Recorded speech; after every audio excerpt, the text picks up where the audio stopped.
Kebakaran hutan Los Angeles, California, Amerika Serikat saat ini meluas ke bagian utara.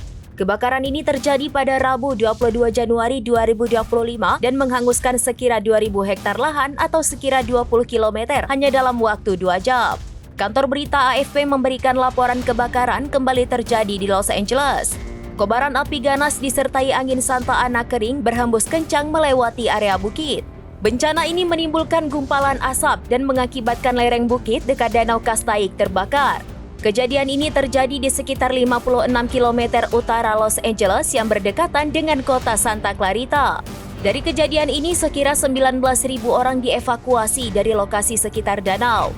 Sementara ini, peringatan datang dari perwakilan Departemen Sheriff Los Angeles County. Robert Jensen memerintahkan seluruh masyarakat yang berada di lokasi kebakaran huge fire untuk segera mengungsi. Robert Jens juga mengaku melihat kehancuran di beberapa tempat disebabkan warga sekitar tidak mengindahkan perintah dari Palisades Fire dan Eaton Fire. Ia juga menegaskan tidak mau melihat kebakaran ini semakin meluas. Oleh sebab itu, dirinya memerintahkan warga untuk keluar karena sudah adanya perintah evakuasi.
Download Tribun X sekarang, menghadirkan lokal menjadi Indonesia.